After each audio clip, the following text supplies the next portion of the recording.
Arata, our poor MC who could not even get a single girlfriend his entire school life. Suddenly he gets the biggest birthday plot twist of his life. He learns that all 5 of his insanely beautiful sisters are not actually his real sisters. And from that moment, the universe decides to give this unlucky heir the most dramatic rom-com speed boost ever, as every sister starts catching feelings for him. But of course nobody wants to confess because this family treats emotional honesty like a forbidden skill. The story starts inside the massive Shiunji mansion. The place was so luxurious and big that even the hallway probably has its own bank account. All 7 siblings live there together with a full squad of servants who handled everything from cooking to picking up Arata's dignity whenever he drops it. We see Arata, the 16-year-old eldest son, having breakfast with Shion, his 15-year-old brother. Arata looks like a man who is suffering from emotional lag because he still cannot find a girlfriend even though he is the heir of the entire Shiunji fortune. So, he starts interrogating Shion about how he managed to get his girlfriend. Shion just shrugs and says it happened naturally, which only makes Arata look more depressed. He keeps pushing like he was asking for cheat codes in GTA mission, and Shion tells him to chill because being the eldest son does not mean he has to act like a desperate NPC. Shion also asks about the girl Arata likes. Arata proudly says that he is taking small steps, which basically means doing absolutely nothing but stalking her from a safe distance like a scared cat. Shion tries to pump him up and reminds him that he is the eldest son of the Shiunji family and could get any girl he wanted. But Arata does not trust his luck because his luck has been on vacation since birth. Right then the 5 sisters enter the room like a K-pop idol group. The eldest daughter Banri comes in first, followed by the second eldest Seiha, then Uka, then Minami, and finally the youngest Kotono. Before Arata can even hide his embarrassment, Uka and Seiha instantly guess they were talking about his girlfriend problem. They start roasting him so aggressively that even the toast on the table starts feeling sorry for him. And just when Arata thinks it cannot get worse, they keep adding fuel to his suffering like they are auditioning for a roasting competition. Shion suddenly decides to level up the chaos and tells everyone that Arata was praising Uka's figure. The moment Uka hears that, she gets furious. She does not even bother arguing. She just sends her dog to bite Arata like she was launching a targeted missile. Meanwhile, Arata was suffering on one side, and on the other side his sisters were laughing at his misery like it is their daily entertainment show. Whenever he tries to explain himself, no one listens because why listen to the truth when roasting him was more fun? During this chaos, we hear about something called the gaming room incident, which was apparently so shocking that even the servants whisper about it. The family starts talking about how even having dirty thoughts about one of the sisters is unacceptable and forbidden. But Banri, the eldest sister, just casually pokes at all their weak points one by one and shuts the whole debate down like a moderator ending a war. Then Minami, the athletic powerhouse, says that their big brother is actually a good person. Arata gets so emotional that he immediately tries to hug her like he just won the lottery. Minami reacts on pure instinct and knocks him out with a punch. We learn she is preparing to become an Olympic athlete, taking intense physical training, so her reflexes were deadly. Poor Arata got hit with main character damage. Uka asks if everyone is free on Saturday because they were planning to celebrate Kotono's birthday. Shion says he is busy because he has a date, but nobody cares because these sisters treat his existence like background noise. The next day at the train station, all eyes turn on the 5 sisters. Seeing them together in public is like witnessing a rare celestial event. Each sister even had her own fan club. Meanwhile, Shion was also popular among the girls.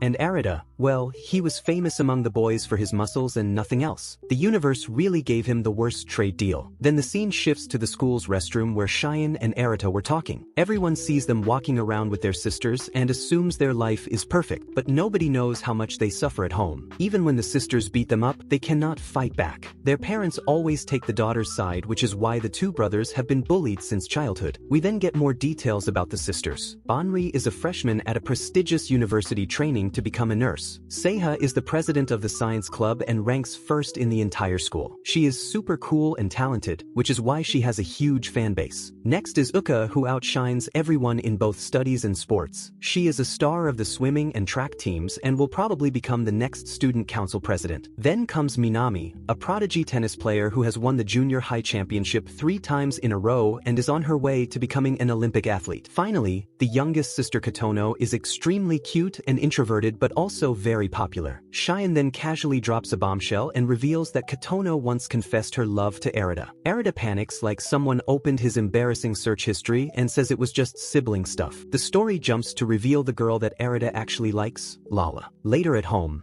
Arata wonders if he should send a friend request to Lala. After staring at the screen for a while, he cancels it like a coward, thinking what if she rejects him. Right then Uka enters his room to borrow his notes. She sees his notebook and was shocked because everything was written neatly. This was rare for Arata because normally his mind is messy. Suddenly Arata's eyes drift to the wrong place and he tells Uka that she should wear clothes that cover her up more. Uka replies that this is her house and they used to bathe together when they were kids, so there is nothing he has not seen before. Arata was left speechless because his brain has officially crashed. Then Uka asks him about the girl he likes and says she knows it is Lala. Arata gets furious thinking Cheyenne must have told her, but Uka tries to help him by sending a friend request to Lala, but Arata stops her immediately. This makes Uka angry and she scolds him harshly, storming out like a queen exiting the stage. Meanwhile, we see Kotono looking at the family photo and staring at Arata like she is trying to solve a mystery. The next day after school, Arata was walking around deep inside his own dramatic thoughts. He wonders what his life would be like if he had not been born into the Shiunji family, or if he did not have 5 sisters. Basically, he was questioning his entire existence. Then he suddenly sees Lala in front of him. Unfortunately, she was with another guy, which hits Arata like a punch straight to his ego. The scene shifts back home. Arata steps out of his room because it was Kotono's birthday party. He sees Uka dressed beautifully. She tells him that their dad always says if you are not dressed properly, you will get nothing. Then she compliments Arata, which shocks him because compliments are rare in his life. Everyone gathers at the dining table. Arata is still lost in thoughts about his future, marriage, kids, and probably how long he will stay single. Then a fight breaks out between Minami and Uka because Minami misplaced Uka's earbuds.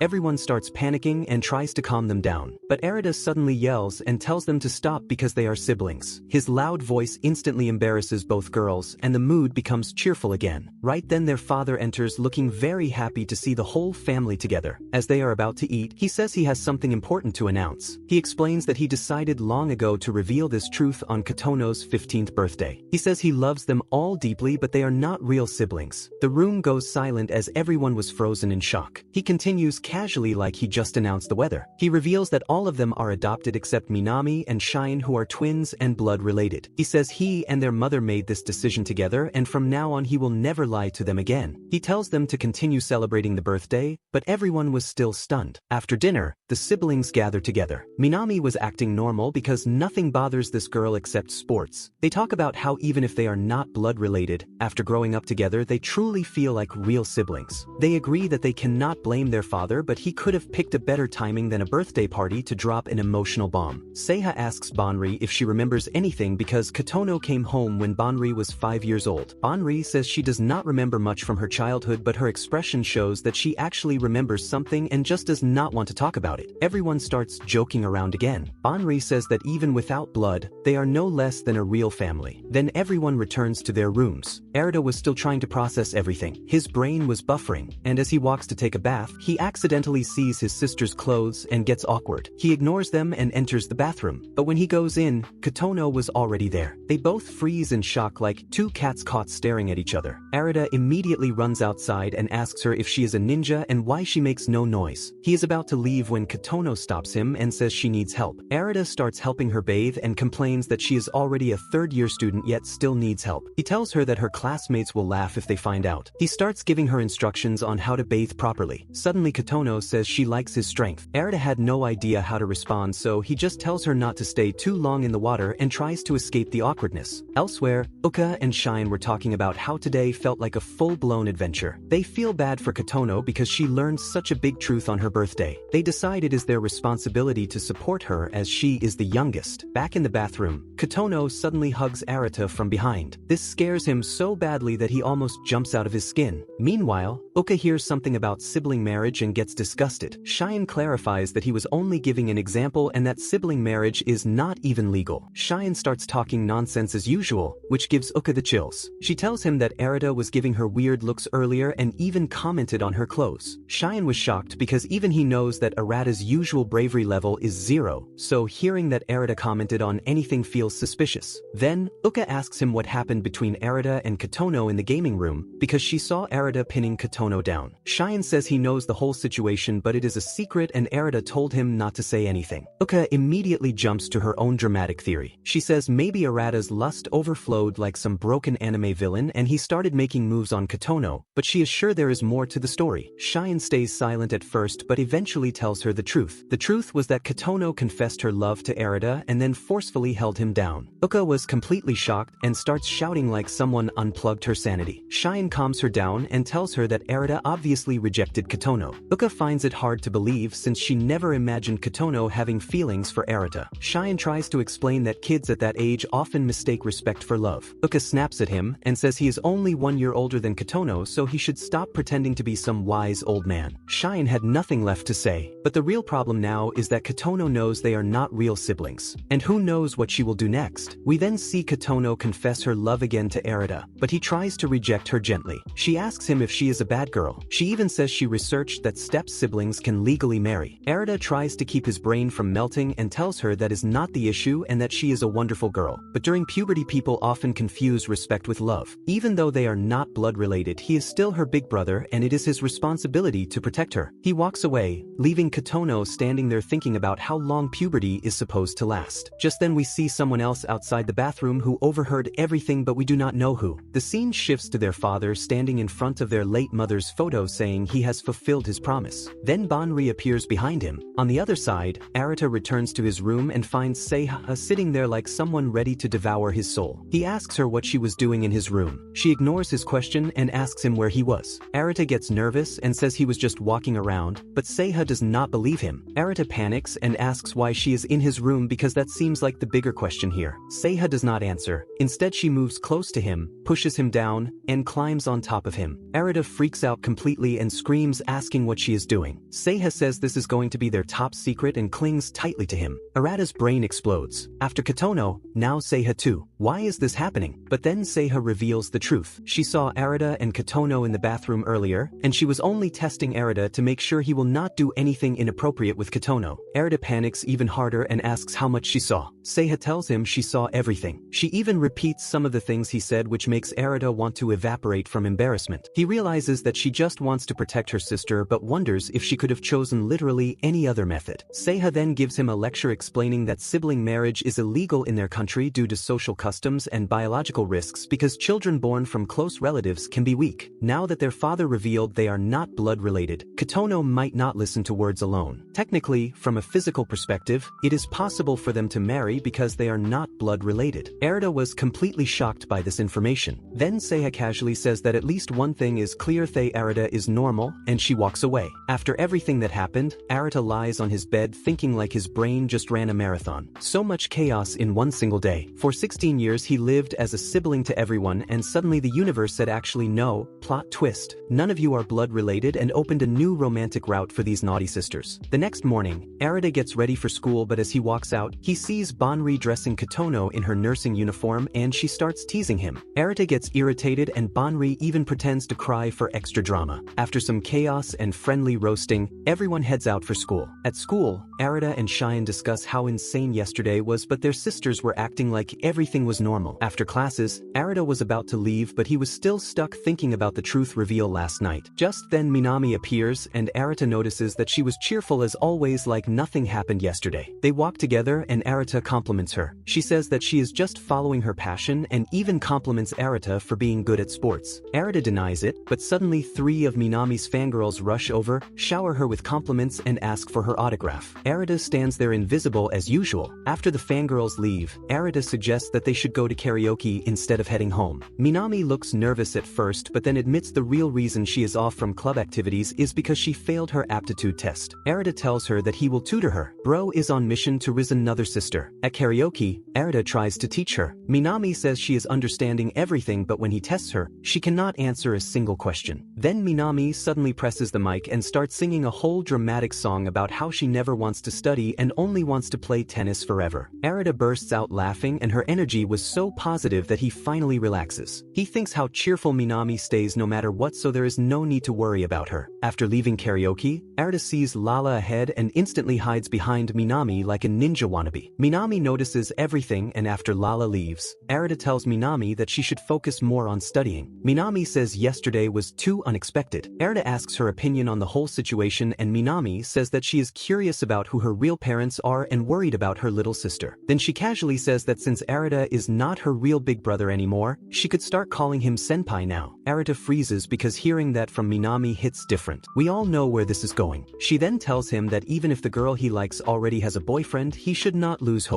Arata panics and asks how she knows. Minami says she heard it from Uka. Arata almost explodes hearing that his entire love life is getting leaked around the house like a group chat screenshot. Minami compliments him a little, but Arata reminds her that once they go home, she still has to study, which was basically Minami's nightmare. The next morning, Arata runs into Kotono. They say good morning to each other, and that is it. Arata worries that she might still be upset after everything. Just then, Seiha appears and scolds him for daydreaming. They start talking about Kotono, but before it goes anywhere, Minami joins them. She reminds Arata about how she beat him several times in the game yesterday, and now she calls him senpai. Seiha gets shocked and says senpai is supposed to be someone mature, and Arata dies inside after hearing her. They head to school, and when Arata arrives, he spots his crush and immediately hides again. Uka sees him and tells him to just confess already and stop being a stalker. Arata says but she already has a boyfriend. Uka laughs and says he got rejected even before confessing. Then she walks off to her classmates while Arata stands there with emotional damage. He watches his crush surrounded by people. Everyone seems to like her, and Arata wishes that they could see her real personality and not just the cute image she shows everyone. Meanwhile, Uka's classmates start talking about Arata. They hype him up like he is some mythical handsome creature with insane muscles. They even ask Uka for permission to confess to him. Hearing this, Uka panics and tells them not to. She says Arata is completely crazy and spends all day obsessing over his body. Which is true. Arata was basically a living protein shake. The next day, all the siblings go to the amusement park to celebrate Kotono's birthday. Everyone was excited like they just escaped from exam week. Minami gets hungry, so Banri says she will go get food and drags Arata along with her. After they get the food, they return to see that everyone else has vanished. Arata tries calling each sibling, but nobody answers. Banri shrugs and says they should just go on a date by themselves. Arata stutters hearing the word date and asks what about the food. Next thing we know, Arata was carrying all the food like a delivery boy. While walking, Banri suddenly holds Arata's hand and his brain short circuits on the spot and things become awkward real fast. While Banri, of course, teases him because embarrassing Arata was her best hobby. They walk around the park and Arata notices everyone was staring at them because Banri was looking extremely beautiful and also she was very popular, and he looked like her struggling bodyguard. They rode a roller coaster and Banri was screaming with joy and Arata looked like he was seeing his life flash before his eyes. After the ride, Arata tries calling the others again, but on the other side, the siblings were busy enjoying a show and ignored their phones. Cheyenne finally calls back, but Arata missed it because he was already on another ride. Eventually the siblings connect and learn that they are too far away from each other. This means Arata and Banri will be stuck together the whole day. Arata already knows Banri was going to say it is a date. Evening arrives. Arata and Banri were sitting together at the food court. They talk about how they have not met the others yet, but they are strangely not worried. Banri starts eating the leftover food because hunger always wins. Arata begins having flashbacks of everything that happened recently. He asks Banri how she feels about the whole not being real siblings situation. Banri says she was surprised too and even talked to their father about it. She asks Arata if that is why he looks so down lately. Arata thinks that he cannot tell her about the embarrassing incidents with Kotono and Seiha, so he just says he was feeling uneasy, but he hopes that nothing changes between them. Banri becomes happy and praises him. She even recalls the times when Arata used to cry to her whenever Uka bullied him. Arata regrets that she still remembered that while he is in high school now. They start having grown-up conversations that Arata barely understands. Suddenly a little girl bumps into them and spills her juice. Arata jumps in front of Banri to block it and ends up getting soaked. The little girl panics, but Arata tells her it is fine. Banri says he did not need to go that far, but Arata says he wants to protect her too because he is her little brother. Banri gets emotional because her baby brother was finally leveling up. The family finally reunites and everyone was shocked to see Arata soaked like a wet chicken. They continue exploring and when they reach the bridge, Uka acts like a princess while Minami plays the prince. Meanwhile, Arata, Cheyenne, and Kotono head to the bathroom. The others start having a secret meeting. Seiha tells them about the bathroom incident with Kotono, which shocks everyone. But the real shocker shocker is when Seiha reveals that she tested Arata and he passed because he showed no physical reaction. The girls were confused and ask how she tested him. When they hear the details, they were even more shocked. Uka asks why she did not use literally any other method. They talk about Arata and Kotono and realize they cannot blame them because the truth was dropped on them like a nuclear bomb. The reason behind all this mess is obviously that they are not blood-related. Banri tells them not to take it too seriously because Kotono is still a child. Banri explains that when she talked to their dad about their background, she learned the truth that all of them are orphans. None of them knows who their real parents are. She suggests that for now they should just observe things and not panic. Just then the rest of the siblings return and the girls immediately drop the topic. Later the siblings go shopping. Arata was waiting outside the store when he suddenly spots his crush with her boyfriend. His heart suffers critical damage. At that same moment Uka walks out of the shop and finds Arata extremely nervous. They end up taking a walk together. Uka tells him that she needs to talk. She says that until 3 days ago they were twins, but now everything has changed. Arata instantly says that he still sees her as his twin. Uka replies that if he keeps denying the truth he is going to look like a fool. She reminds him of the time when they were little and believed they had telepathy. They used to think the same way and even rock paper scissors always ended in ties. Everyone used to say the two of them really were twins. Then Uka suddenly confessed that she too loves him, and our boy, Arata, freezes there like a statue who forgets how to breathe. Then we see a flashback to a conversation between Arata and Cheyenne at school. Cheyenne asks if Arata sees their sisters as just ordinary girls now that they know they are not blood related. It technically means they are all close female friends now. Kotono had even confessed already. Arata refuses the idea and asks Cheyenne if the same applies to him. Cheyenne replies that he already has a girlfriend. Since he uses his girlfriend's first name, Arata asks if something happened between them. Cheyenne says there is always something happening. The story returns to the present. After confessing, Uka says she only wanted to be honest. She says she was happy that she was his sister at some point. She also says she found out what happened between Arata and Kotono from Cheyenne and praises him for handling it well because Kotono is still young and it is not her fault. And after giving our boy a heart trauma, Uka leaves. Arata starts thinking about everything she said and wonders what nonsense she just dropped on him and if she is really worried about their future relationship. He remembers Cheyenne's words and starts panicking with all kinds of strange thoughts. Meanwhile, Uka was somewhere else regretting that she said all that. The next morning, Arata was training and Minami enters unexpectedly. Arata was shocked because she always wakes up late. He wonders why she was up so early. Then we see a flashback. Last night she came out and saw Uka confessing to Arata. She was shocked but did not interrupt. Back in the present, Minami was confused about whether she should ask Arata about it. Her curiosity was eating her alive. She gathers courage and asks if something is going on between him and Uka. Arata does not understand the question at first. Minami then says never mind and tells him not to worry. She leaves saying she will exercise in the evening. Arata was left thinking about why she asked that. He was about to shower when he sees Seiha's reflection in the mirror. He gets shy and tells her to lock the door. Seiha says that they have been together for years and he still gets flustered even though he has seen her many times. Arata thinks that his sisters are going completely crazy. Then he thinks about how Seiha has not changed at all even after the whole adoption reveal. Later, Arata was in his room when Banri enters. She tells him that she was visiting her little brother's room after almost 2 years and praises him for keeping it clean. Arata wonders why she is there. Then she finds an article on his laptop about the perfect girlfriend and teases him. After that she reveals the real reason she came. She asks Arata to go on a date with her. We see them at a mobile shop because Arata has been wanting to buy a new phone but never got the chance. Banri suddenly clings to Arata again, which embarrasses him. Then she casually says they should go to a hotel after dinner and stay overnight. Arata freaks out and tells her to stop talking nonsense immediately. Arata starts thinking about how Banri always does weird things that send his brain into panic mode. Just then, a sales lady approaches and says they will get a discount if they buy the phones as a couple with a monthly plan.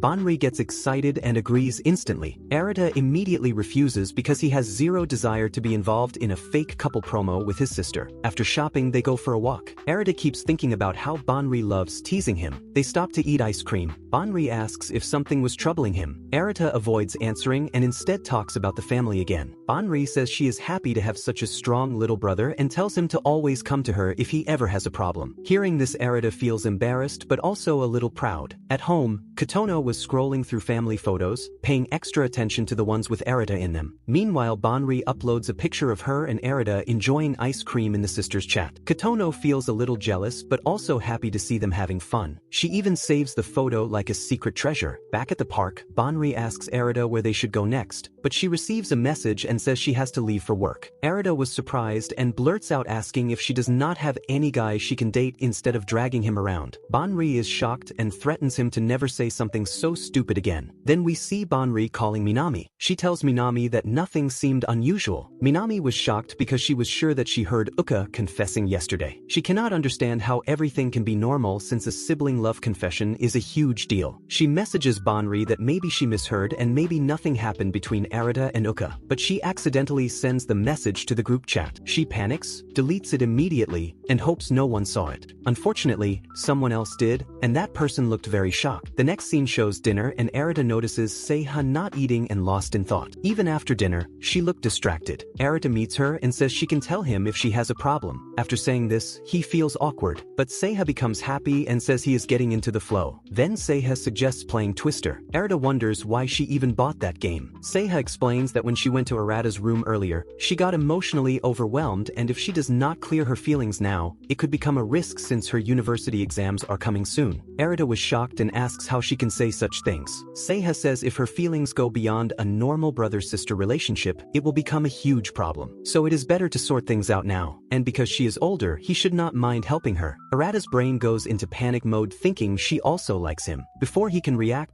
Seiha starts the game. Arata says he never agreed to play, but Seiha reminds him how she helped him during finals, so he has to cooperate now. The game begins and Seiha gets very close to him. Arata gets uncomfortable and tells her not to get too close, but she says that she is just following the rules. The game gets intense and Seiha blocks all his routes cornering him. Now Arata had no choice but to touch her. He wanted to surrender, but Seiha refuses and says surrendering will not be good for him. Now it is Arata's turn. He has to place his foot under Seiha's leg, which puts them in a very awkward position. Seiha begins talking like a philosopher. She says true happiness comes from winning but also from love and peace. Then she starts talking about dopamine release during dating and what happens after dating. Arata gets mentally traumatized, but Seiha was still going on. She talks about the human body, physical relationships, and marriage. She says that trust is what ties everything together. She admits she does not fully understand love or trust. Then Seiha, who was exhausted from twisting herself like a pretzel, suddenly falls on top of him. Arata complains that she could have fallen to the side at least. Seiha says she was too tired to care. Then she calmly says that her verification is complete even though Arata was not very cooperative. Arata finally realizes that she was overthinking something he said earlier, but Seiha never listens when she gets into scientist mode, but before leaving, she thanks him. After she leaves, Arata starts thinking if she was making fun of him, who even plays Twister to verify their feelings. He gets frustrated and shouts loudly. Right then Uka appears and asks why he was shouting. She says she heard Seiha's voice from his room and asks what they were talking about. Arata says nothing much. Uka tells him to have some fun and suggests they play a game. Before starting, Uka says she practiced 30 hours a week. Arata remembers how he used to beat her when they were kids and Uka used to trap him in wrestling deadlocks. He remembers what Uka said earlier and worries that he might be the only guy in the house still struggling with the adoption reveal. The game starts and Uka destroys Arata 5-0. She teases him and Arata notices that she looks genuinely happy. He starts wondering if the game itself is that much fun or she is just happy beating him. During the game, Uka gets very close to him and Arata notices her improvement and finally gets serious and defeats Uka twice in a row. Uka gets angry, traps him in a deadlock and tells him that if he surrenders she will let him go. Arata surrenders, but in his head he cannot stop thinking about how close they are. Suddenly he flips the situation and pins Uka down. She instantly realizes what happened. Arata gets scared thinking she will hit him, but Uka says it looks like he has grown up, but Arata has no idea what she means. Uka leaves the room and hides her face in embarrassment, wondering why he becomes a big brother only at weird times. Meanwhile, Arata stands there confused. He does not understand why she said all that. He thinks about everything and shouts again in frustration. After he leaves, Kotono quietly steps out of the closet. She saw everything and looked really shy, like she just witnessed something like forbidden love. The next day was a normal school day for all the siblings. At night, Arata meets his dad. His dad gave him a gift and asks how he was doing. Then he asks if Arata likes someone, which shocks Arata so much that he forgets how to breathe. The scene shifts back to the sisters who were watching a drama. A romantic confession happens on screen. Banri loves it because the confession was happening in nature and looked beautiful.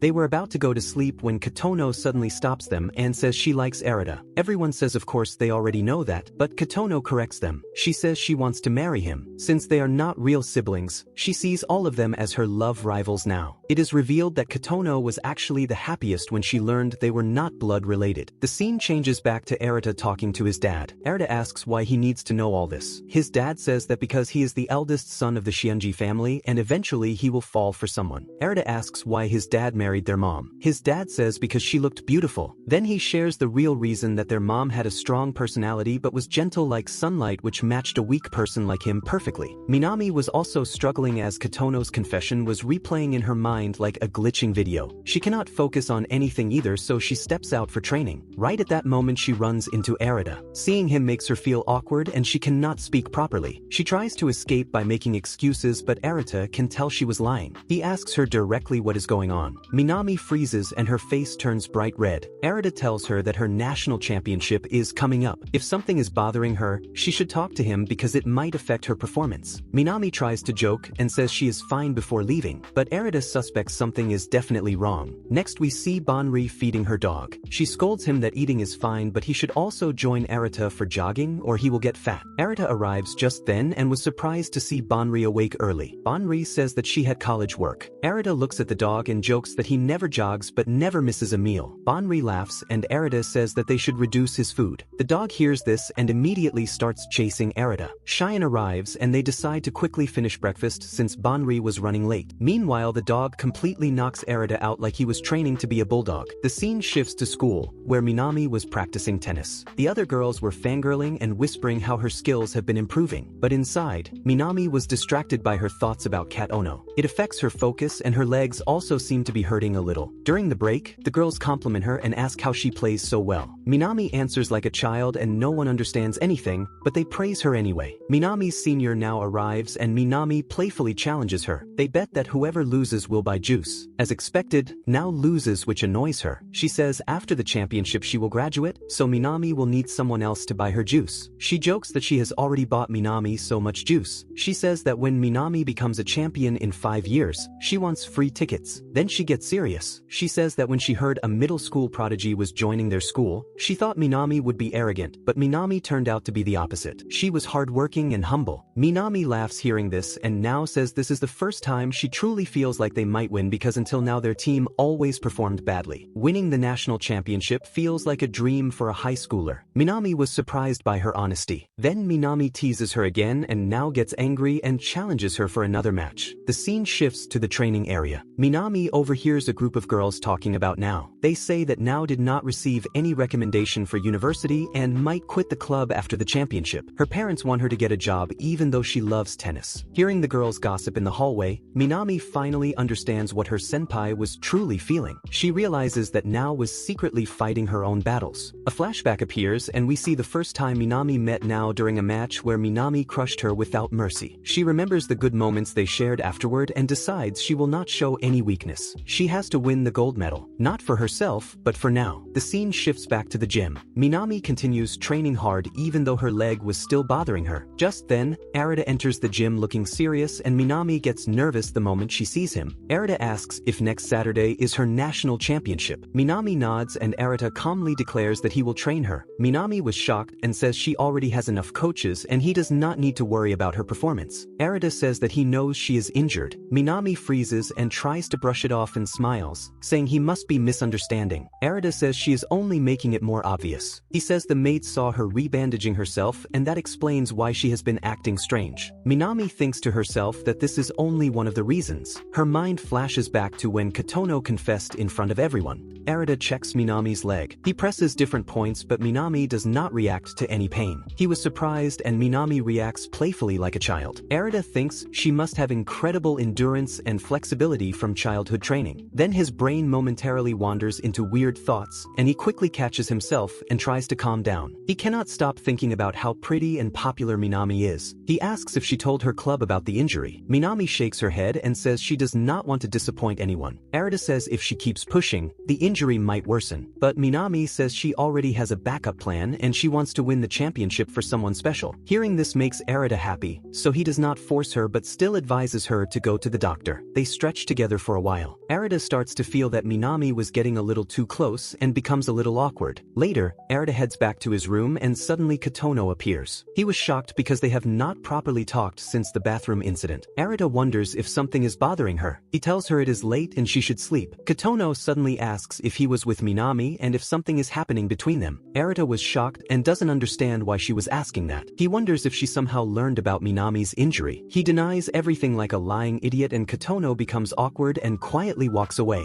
In the next scene, Minami was in her match. Everyone praises her skills and her appearance. Minami remembers Nao's struggles and decides she will win the match no matter what. She remembers her training and feels confident. She wins, but it was just the qualifier, but everyone celebrates. Her senpai now thanks her. Later, everyone boards the bus. Meanwhile, Minami looked nervous and now notices her. Back at home, Arata helps Minami stretch, and she tells him that after she told the club about her injury, they introduced her to a new trainer. Then the story jumps to the day of the finals. Early morning, Arata and Banri were eating breakfast. Nobody has seen Minami. Arata asks Banri where she is, but Banri also does not know. After breakfast, Banri, being naughty as usual, teases Arata. But he was stressed about Minami's match, so he loses his temper and yells at her. Just then, Seiha arrives asking about Minami as well because no one has seen her since morning. Everyone starts worrying about Minami. They search the house and suddenly discover her match shoes were still there. That was a clear sign something was wrong. Kotono, Uka, and Cheyenne also arrive, but none of them know where Minami was. This makes everyone even more tense. The atmosphere was so serious that even Arata, who usually remained calm for small things, was extra stressed. Just then, Minami casually walks in like nothing ever happened. Everyone was shocked. She sees all of them gathered and asks what they were doing. They ask about the championship and Minami calmly says not to worry because even if she arrives late, her fans will understand. Everyone was stunned because this was not Minami's usual excited energy. As Minami walks away, the siblings start whispering, "Why is she acting like this?" Arata starts thinking if this behavior is because of her injury. He rushes straight to her room. There he finds Minami eating chips like an animal who escaped from a zoo. The moment she sees Arata, she switches to her normal tone like nothing happened. Arata tells her he was not an idiot and asks what was going on. Minami laughs and says the team found out about her injury and now a substitute will play in her place. She says she is happy because now she finally gets a break and can focus on her future. Arata looks at her seriously and reminds her that she worked toward this for so long and she wanted to win not for herself but for someone else. Minami tries to explain calmly. She says that she is injured and if she competes, she will probably lose, so she has accepted it. Arata goes silent. He says all right and leaves, but he was not convinced. Something felt wrong. Minami's cheerful energy feels forced. Later, Cheyenne tells Arata that he wants to talk. In Cheyenne's room, Arata shares everything. Cheyenne reveals something from that morning. He heard someone crying in the yard. When he checked, it was Minami. He did not think much then, but now everything makes sense. Minami has been removed from the player list. She was pretending to be okay so no one worries. In reality, she is deeply hurt. We see Minami again. She looks like she has been crying. Then Arata enters her room and she was totally caught off guard. She did not expect him to walk in. The next scene shows everyone getting into a car. Banri was driving and everyone was terrified because she just learned how to drive. She was super nervous and Uka keeps yelling about the match starting in 20 minutes. They were literally moving slower than Arata's love life. Minami watches all of this. She thinks about how her siblings are doing everything for her, but she wonders if it is right for her to compete while injured. She remembers her teacher and now telling her not to compete as healing was more important. Minami speaks from her heart in the flashback. She says to Nao that because of her she learned to truly enjoy tennis and she wants to win for her. Hearing her now was stunned and gets emotional. Back in the present, Arata finally speaks. He says he does not know if letting her compete is right, but if something goes wrong she must step back. And more importantly, she must stop lying to herself and to him. The match begins. Minami's team takes the court and it was disaster. They are losing badly, 40-0. That alone tells you how rough the situation was. Meanwhile, Minami's siblings were stuck in traffic. They panic because the match has already begun. Even if they run on foot, they will reach after the tournament ends and Minami graduates into a retirement home. Arata was equally stressed until he spots rental cycles. Without thinking, he grabs one with Minami and take off like two characters in a sports anime opening. Except Arata was already dying inside from pedaling.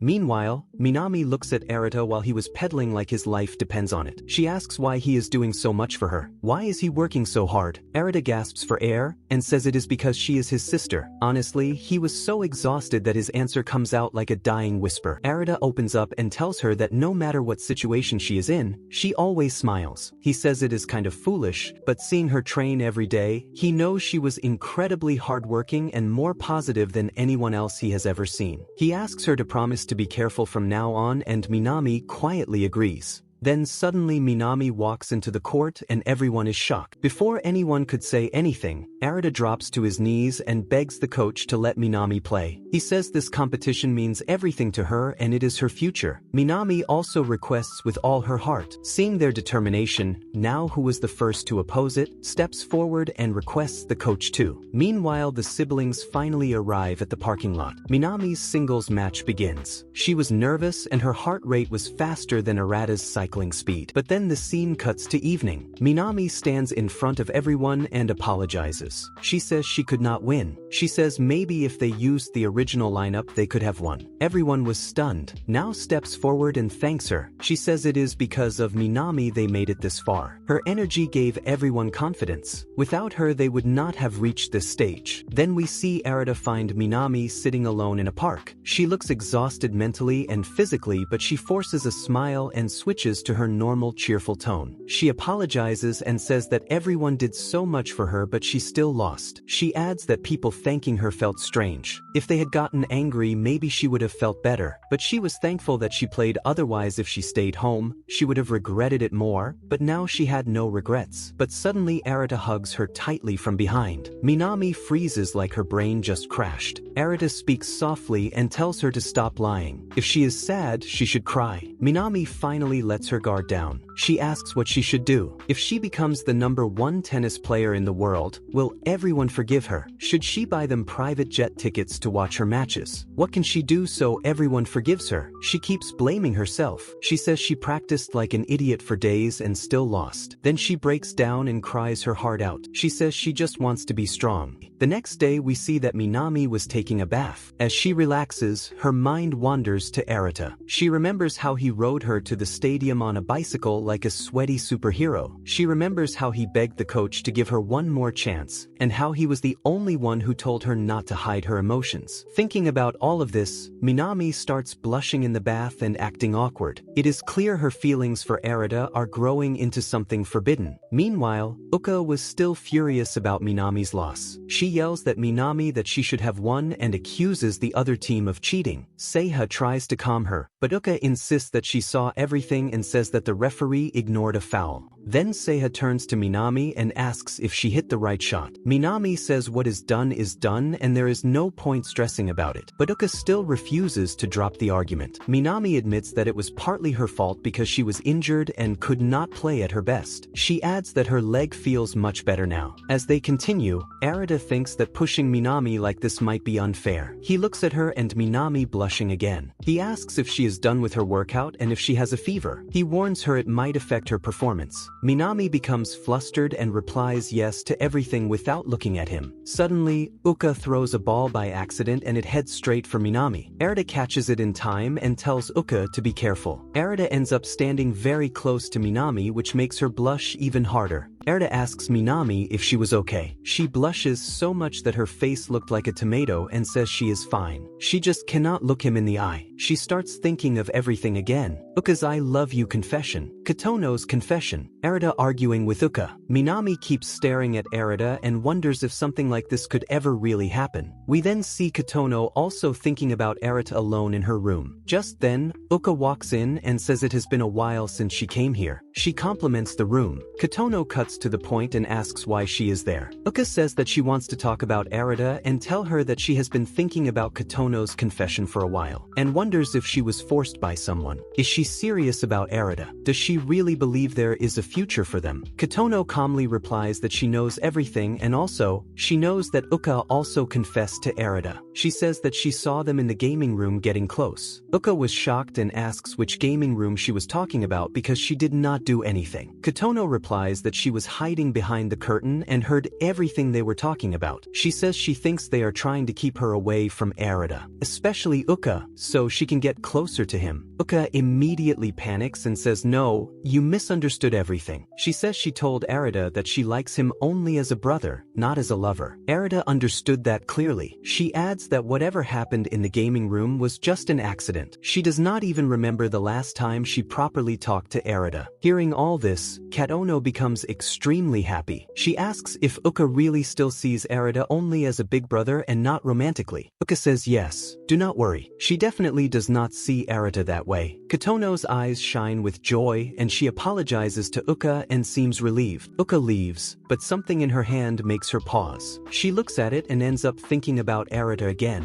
The next day at school, exam results were being announced in Uka's class. Her grade appears on the screen. She got E. Uka's face turns into pure panic. She looks like someone just unplugged her brain. In the next scene it was Saturday, a holiday. Arata is about to freshen up when he sees Uka with her backpack. He asks her where she was going. Uka casually says she is going to Yamanashi. Arata asks if she has lost her mind. He asks why she is randomly going there. Uka confidently replies that she can go wherever she wants and says goodbye before leaving. Arata stands there wondering what her sudden plan was. He tells himself it is a 3-day holiday, so maybe she is going on a trip. We see the family continuing their daily routines. 3 days pass and Uka still has not returned. Then we see the sisters at a train station. Banri says everyone is staring at them. They all know Uka is missing. The girls say they tried calling her but she never picks up. The scene shifts to Arata's school. 2 girls ask him if he knows anything about Uka. She never misses school, and she has been absent for 3 days. Club activities were stuck too. Arata says he does not know. She is not answering his calls either. The girls tell him to inform them if he learns anything. After they leave, Arata starts thinking that Uka is causing too much stress. First she left suddenly for Yamanashi, then disappeared for 3 days, and still has not returned home. The scene shifts back home. All the siblings sit together. Seiha says the 3rd day is almost over and she is getting scared. She quietly wonders what reason Uka could have for not returning home. She asks Arata if he talked to her. Arata denies it but Seiha teases him saying they are twins and still not talking. Arata replies he is surprised that Seiha seems to be worried about Uka. He thought she would react normally. Then Banri says she found Uka's location. She is near Mount Fuji. Arata was shocked because Uka told him something totally different. Seiha suggests that maybe the map gave the wrong location. Arata's mind goes into detective mode. Why did Uka go to Mount Fuji? Did he mishear her or did she intentionally lie? Seiha tries to reassure him that Uka is grown up and can take care of herself. Banri agrees and they decide to have dinner. But Arata quietly sits there thinking about Uka. Why would she stay at Mount Fuji for 3 days? And how could she not realize how worried everyone must be? The scene cuts to Uka.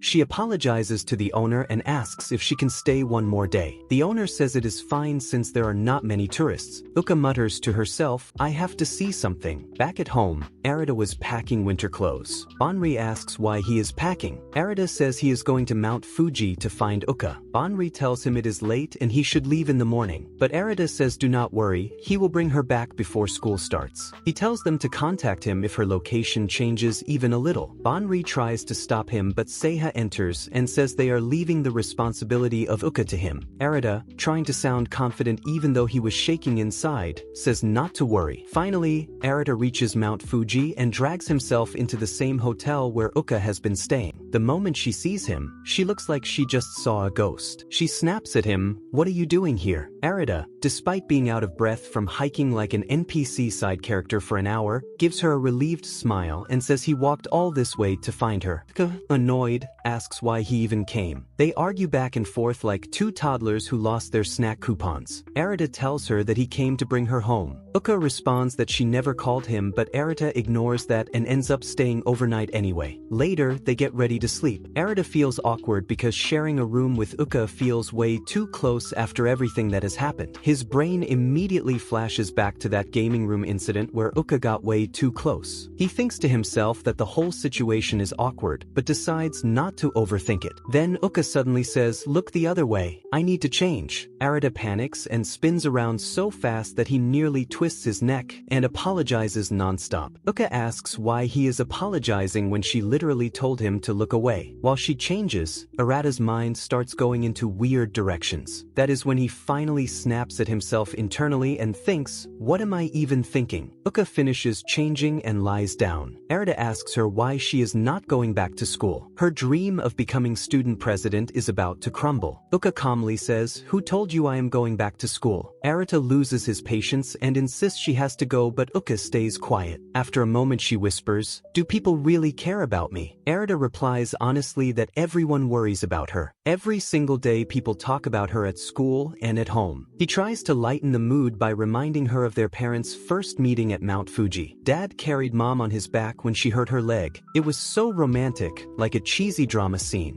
Two strangers meet and end up becoming their parents. Then he hesitates and asks if she believes in soulmates and destiny. Uka looks at him and asks, "Can soulmates be siblings too?" Arata almost stops breathing. He jumps and says, "Are you insane? What are you saying?" Uka casually mentions that even Kat Ono likes him in that way. Arata immediately shuts her down and tells her to stop thinking nonsense. He is about to ask why she came here in the first place but sees she has already fallen asleep. He sighs and gently covers her with a blanket. The next morning, when Arata wakes up, Uka was already gone. He groans, thinking this girl is truly a boss-level problem. Then he sees a note on the bed. It simply says, "I will get home before you." Meanwhile, Uka was actually climbing up the mountain. Banri calls Arata, furious that her location is on Muten. Arata explains that Uka disappeared early in the morning and left only a letter. Banri checks the tracker and says it does not look like Uka is trying to return home at all. Arata realizes that she is about to cause a disaster. He tells Banri to call him immediately if anything changes and rushes out to search for her again. The scene shifts to Uka. People nearby keep staring and whispering, wondering why this girl has been standing there for an hour. They even comment that she was standing in the same spot yesterday. Uka looks at the pair of earrings she was holding and thinks, "What am I even doing? Will this fix anything? I miss school. Arata came all the way to get me. I should have gone with him." She starts climbing back down the mountain, but her mind was so distracted she does not focus on the trail. Soon she realizes that she has gone the wrong way. Every path looks the same. Suddenly, she slips and falls hard, injuring her leg badly, and now she cannot stand. She screams for help but no one was around. Meanwhile, Arata has searched the entire area and comes back to the hotel, exhausted. He notices Uka's bag was still there, untouched. Then Banri remembers something important and tells Arata that a little while ago, Uka's phone signal was detected near the top of the mountain. That immediately hits Arata like a brick. He realizes she is still up there somewhere. The scene flashes back to Uka's 5th birthday when their father gifted her a pair of their mother's earrings. Those same earrings are now clutched in Uka's trembling hand. Meanwhile, Uka was completely exhausted. She was hungry, her leg hurts so much she cannot even move, her phone was dead too, and the weather was getting worse. She thinks to herself that no one is coming to save her. She feels hopeless enough to think she might actually die there. But then she glances at the earrings and in the reflection she sees Arata's face. She lifts her head and right there, standing like a soaked potato who forgot his Superman cape at home, is Arata. The story cuts to Uka's past, showing moments where she used to laugh freely with her dad. Then we see a memory from a few days earlier. Uka wanted to talk to her father but hesitated. She stood in the hallway, looking at him, but could not gather the courage and quietly walked away. Now in the present, when Arata finally reaches her, Uka was stunned. She tries to stand but collapses again. Arata runs to her immediately and says he will carry her down. Uka tries to act tough and says she can walk if he just shows her the way. Arata snaps back, telling her to stop pretending to be fine because she clearly is not. Embarrassed, Uka finally climbs onto his back. She gives a shy smile and asks if she is too heavy. She quickly answers herself that she probably is not that heavy. Arata tells her she is actually really light. As he starts carrying her down, Arata thinks, so this is what dad felt when he carried mom. The path was rough, and soon heavy rain starts pouring down. Uka, drenched and freezing, wonders how she ended up in this ridiculous situation.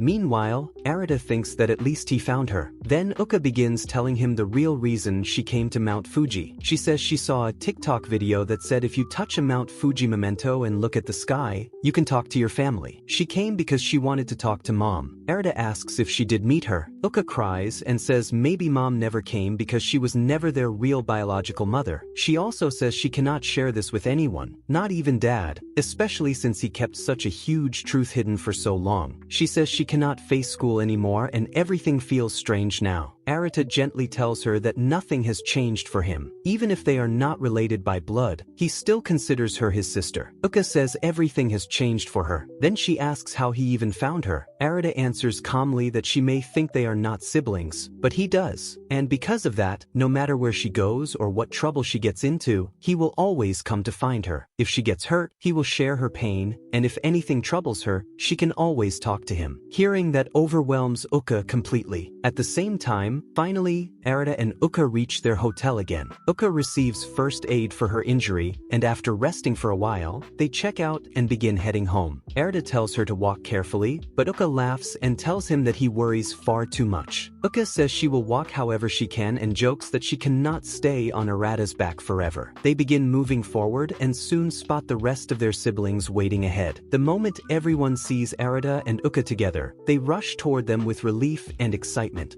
Back home, they all step out of the car. Uka tries waking Arata, but he does not respond. When she touches his face, she realizes that he has a high fever. Everyone panics. Cheyenne grabs him and carries him inside like a princess lift but without the romance. She lays him gently on the bed. The next day at school, Uka's friends ask where she has been. She lies and says she went to visit some relatives and slipped, which caused her leg injury. One friend asks why Arata did not come to school. Uka starts thinking how the gorilla caught a fever. Her thoughts throughout the entire day are only filled with Arata. Meanwhile at home, Banri was cooking for Arata. Minami and Kat Ono are doing homework nearby. Banri asks who wants to take the food to Arata. Both girls jump up immediately and shout that they will go. They look at each other and blush. Banri watches them, confused at first, then tells Minami to take the food while Kat Ono helps her with the dishes. Banri then whispers to Minami that they should keep Arata and Kat Ono apart for a while because things could get complicated. Minami blushes even more. It is obvious she has started falling for Arata too. Seiha comes in and says Arata's fever seems better and he should return to school tomorrow. Just then, Uka enters. The others immediately attack her with scolding. They tell her she should be taking care of Arata because he got sick because of her. If she had not gone to Mount Fuji, he would not have chased after her or gotten drenched in the rain. The scene shifts to Arata's room and Uka was sitting beside him. She apologizes repeatedly. She says he got sick because of her, but she wants to tell him something. She says when he saved her that day, it actually made her very happy. She says she acts like she does not care, but when he said he does not need a reason to save someone, it meant a lot to her. She apologizes again and then says something she had always wanted to say to their mom. She says she really likes Arata. She admits she knows he probably only sees her as his little sister or his twin, but she thinks he is the perfect person for her. Then she says it. She tells Arata that she loves him. Uka leans down and finally kisses him. She stands up slowly, smiles, and quietly apologizes before leaving the room. But here comes the twist. Arata was awake. He was never asleep.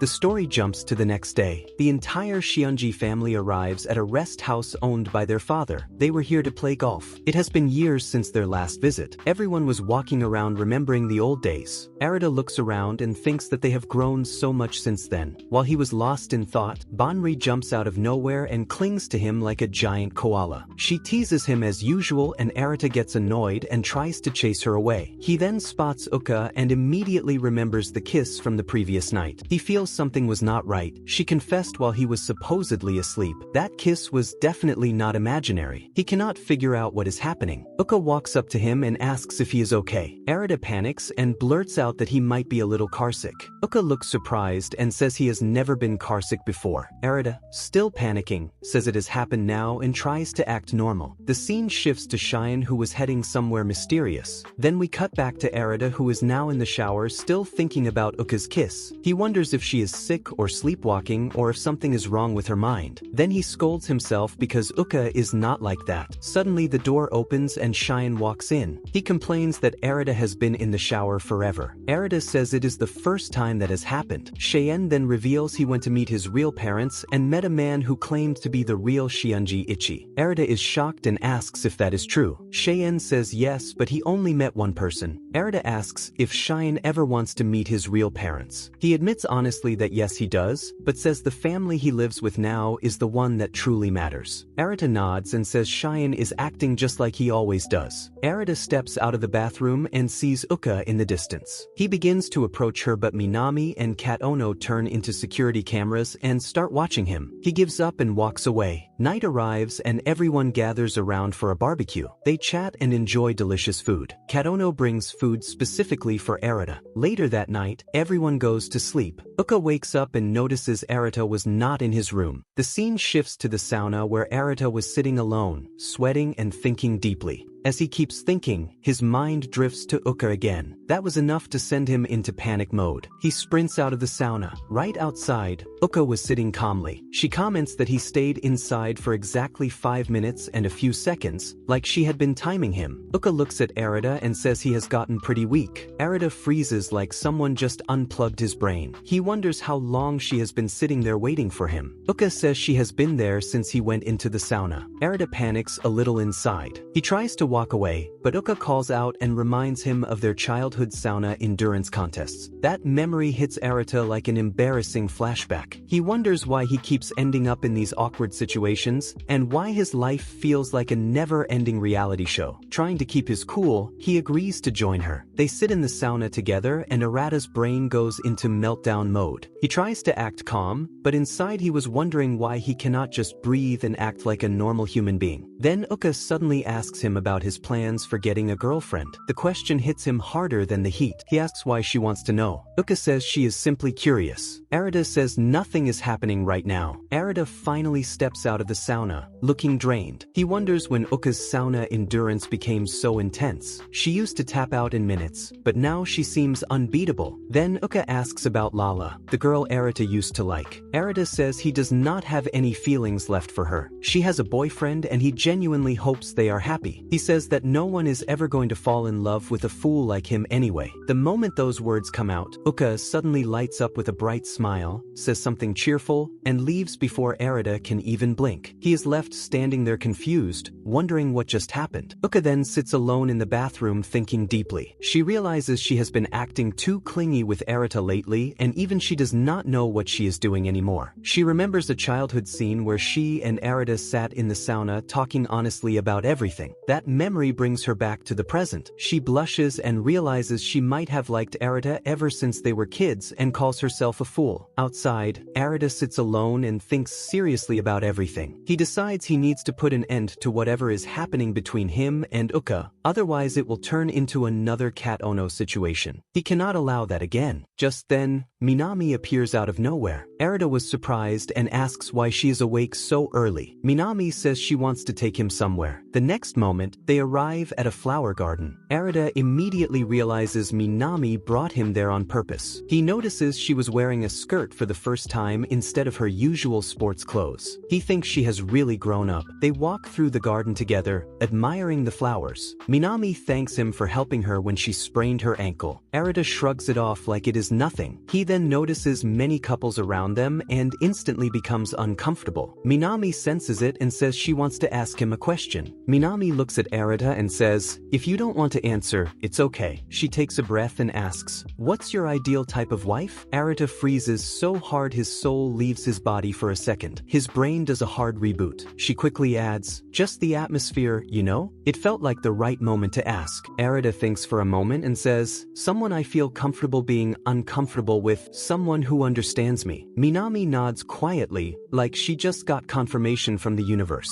Arata suddenly notices a price tag still attached to her skirt. Minami tries to yank it off but fails miserably. Arata offers to help, but even he struggles. Finally, he gives up and says, "I'll just bite it off," bending down to remove it with his teeth. The both of them explode into full embarrassment mode. Later, Arata takes pictures of Minami as they walk around the garden. He keeps thinking, what's going on with her today? She's acting completely different. Then Minami just drops a bombshell, "I like someone." Arata's brain blue screens instantly. Everything suddenly makes sense. The question about his ideal wife, the skirt, the garden, the atmosphere, all of it. He says, "I don't know if my answer helped you." Minami smiles softly. "It did. A lot." That stuns him and Minami walks ahead to the bell tower, her emotions clearly swirling. Meanwhile, she buys something small for Arata while he stands there thinking, "I guess it's good Minami likes someone. But am I okay being just her older brother?" And then, like clockwork, his mind jumps straight to Uka again. Frustrated, he screams out loud like the protagonist of a tragic anime. The next scene shows the whole family at a waterfall, having a blast. Arata and Shine arrive and watch the girls having fun. Shine says, "You're so lucky, all 6 of them basically look at you." Arata panics. "What are you even saying?" Shion smirks. You know exactly what I mean. Uka jumps from a rock into the water. Seiha and Shion tease her. Minami calls Arata over and says, let's jump from that rock together. Arata agrees and they jump. Minami keeps staring at him, clearly lost in her feelings. Then Banri calls everyone for lunch. Arata spots Seiha standing awkwardly alone without her swimsuit top. He blushes like a tomato and rushes to give it back. She shrugs casually while he nearly collapses from embarrassment. Then Banri drags Arata into the water and ends up falling on top of him. Their bodies were way too close, and Arata's brain shuts down again. He thinks, if I didn't know we weren't blood-related, I'd never be this flustered. They drift near the waterfall, and the pressure knocks him over and Banri apologizes while Arata scolds her. Then she asks, what will you do if I confess to you? But the noise from the waterfall muffles everything, and he doesn't hear a word. Meanwhile, Kat Ono watches this forbidden romance from a distance, getting jealous. Later, Arata goes to the car to grab something, and Kat Ono approaches him, asking if he can accompany her to the vending machine. He agrees. As they walk, he realizes that she wants to talk but is too anxious. At the vending machine, she finally admits everything. She says she said something cruel to Uka, which pushed Uka into leaving for Mount Fuji. She says she never had any responsibilities growing up. She remembers Arata saving her from drowning when they were little. She admits she wished that if he weren't her brother, things could have been different. Arata tries to calm her down, shocked by how much she's bottling up. They return to the group. Everyone asks why they took so long and Arata lies about vending machine being broken. They then visit a nearby church for the light show. It's their last night at the farm. Arata walks alone, thinking, I should talk to Uka. Maybe that kiss was a dream, maybe I imagined it. But then he overhears Kat Ono, Minami, and Uka secretly talking. Kat Ono apologizes and they forgive her. Then she says seriously, I really like Arata. Arata's soul leaves his body again. Minami says she likes Arata too and that she's certain now. Uka also admits she likes Arata. The three girls decide to have a healthy competition for him, promising they'll still stay sisters no matter who wins his heart. Arata stands behind the wall shocked beyond belief. His whole reality was glitching. Finally, we see someone writing everything in a notebook, the mysterious narrator watching their story unfold. And that's how Shiunji Family Children Season 1 ends. 3 confessions, 1 deeply confused main character, and a family drama that escalated into emotional